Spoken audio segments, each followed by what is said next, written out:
ಎಲ್ಲರಿಗೂ ನಮಸ್ಕಾರ. ಸುದ್ದಿ ಸಾಗರಿ ಚಾನಲ್ಗೆ ಸ್ವಾಗತ.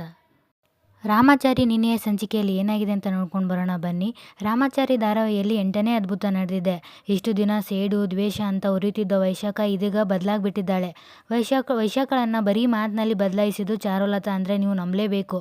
ವೈಶಾಖಳನ್ನು ಸಾವಿನ ದವಡಿವರೆಗೂ ಕರೆದುಕೊಂಡು ಹೋಗಿ ವಾಸ್ತವದ ದರ್ಶನ ಮಾಡಿಸಿದ್ಲು ಚಾರುಲತಾ. ಅಚ್ಚರಿ ಎಂಬಂತೆ ಚಾರುಲತಾ ಆಡಿದ ಮಾತುಗಳು ವೈಶಾಖಳ ಮನಸ್ಸಿಗೆ ನಾಟಿದೆ. ವೈಶಾಖಳ ಮನಸ್ಸಿನಲ್ಲಿಂದ ವಿಷ ತೊಲಗಿದೆ. ಆದರೆ ಇದು ಮತ್ತು ಉಲ್ಟಾ ಆಗಲಿಲ್ಲ ಅಂದರೆ ಸಾಕು. ನಾರಾಯಣಾಚಾರ್ ಫ್ಯಾಮಿಲಿಯನ್ನು ನಾಶ ಮಾಡಬೇಕು, ರಾಮಾಚಾರ್ಯನ ಸಾಯಿಸಬೇಕು ಅಂತ ಚಾರುಲತಾ ಅನ್ನು ವಿಧವೆ ಮಾಡಬೇಕು ಅನ್ನೋದೇ ವೈಶಾಖಳ ಗುರಿಯಾಗಿತ್ತು. ಇದಕ್ಕಾಗಿ ವೈಶಾಖ ಮಾಡಿದ ಕುತಂತ್ರಗಳು ಒಂದೆರಡಲ್ಲ. ಚಾರುಲತಾ ತಯಾರಿಸಿದ ಗಿಣಿಗೆ ವಿಷ ಬೆರೆಸಿದ್ಲು. ಅದನ್ನು ಸೇವಿಸಿ ರಾಮಾಚಾರಿ ಅಸ್ವಸ್ಥನಾಗಿದ್ದ. ಆಗ ರಾಮಾಚಾರಿಯ ಜೀವ ಉಳಿಸಿದ್ದು ಚಾರುಲತಾ. ರಾಮಾಚಾರಿಗೆ ವೈಶಾಖ ವಿಷ ಹಾಕಿದ್ದಾಳೆ ಅಂತ ಗೊತ್ತಾದ ಮೇಲೆ ಆಕೆಗೆ ಅದ್ಯಾವುದೋ ಇಂಜೆಕ್ಷನ್ ಚಾರುಲತಾ ಚುಚ್ಚಿದ್ಲು. 72 ಗಂಟೆಗಳಲ್ಲಿ ಸಾವು ಗ್ಯಾರಂಟಿ ಅಂತ ಚಾರುಲತಾ ಸಾವಿನ ಭಯ ಹುಟ್ಟಿಸಿದ್ಲು. ಆ್ಯಂಟಿಡೋಸ್ ಪಡೆಯುವ ಸಲುವಾಗಿ ಚಾರುಲತಾ ಹೇಳಿದ್ದ ಕೆಲಸಗಳನ್ನೆಲ್ಲ ವೈಶಾಖ ಮಾಡಿದ್ಲು.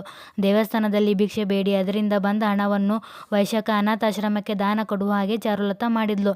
ಜಾನಕಿಯ ಕಾಲಿಗೆ ಬಿದ್ದು ವೈಶಾಖ ಕ್ಷಮೆ ಕೇಳುವ ಹಾಗೆ ಚಾರುಲತಾ ಮಾಡಿದ್ಲು. ದೇವಸ್ಥಾನದಲ್ಲಿ ವೈಶಾಖಳಿಂದ ಉರುಳು ಸೇವೆ ಜ್ಯೋತಿಷ್ ಸೇವೆಯನ್ನು ಮಾಡಿಸಿದ್ಲು. ಇನ್ನೇನು ವೈಶಾಖ ಮುಡಿ ಕೊಡಬೇಕಿತ್ತು. ಒಲ್ಲದ ಮನಸ್ಸಿನಿಂದ ಮುಡಿ ಕೊಡಲು ವೈಶಾಖ ತಯಾರಾದ್ಲು. ಆಗ ಮುಡಿ ಕೊಡುವುದನ್ನು ತಡೆದಿದ್ದು ಚಾರುಲತಾ.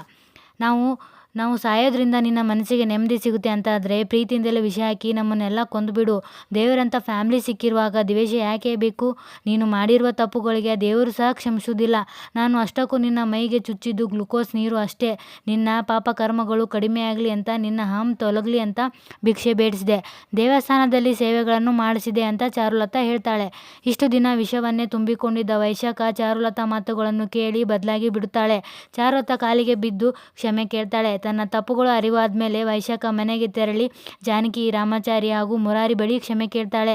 ಅವತ್ತು ಗಿಣಿಗೆ ವಿಷ ಹಾಕಿದ್ದು ನಾನೇ. ಜೈಲಿನಿಂದ ವಾಪಸ್ ಬರೋ ಸಲುವಾಗಿ ನಾನು ಸುಳ್ಳು ಹೇಳಿ ನಾಟಕ ಮಾಡಿದೆ.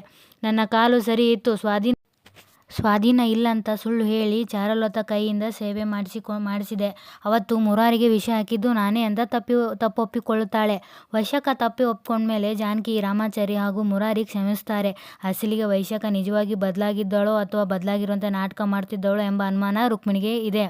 ಒಂದು ವೇಳೆ ವೈಶಾಖ ಬದಲಾಗಿದ್ದು ನಿಜವೇ ಆದರೆ ರುಕ್ಮಿಣಿ ಬದಲಾಗ್ತಾಳಾ? ಚಾರುಲತಾ ವಿರುದ್ಧ ರುಕ್ಮಿಣಿ ತನ್ನ ದ್ವೇಷ ತೀರಿಸಿಕೊಳ್ತಾಳಾ? ಮುಂದೆ ಏನಾಗ್ತಿದೆ ಕಾದು ನೋಡಬೇಕಿದೆ.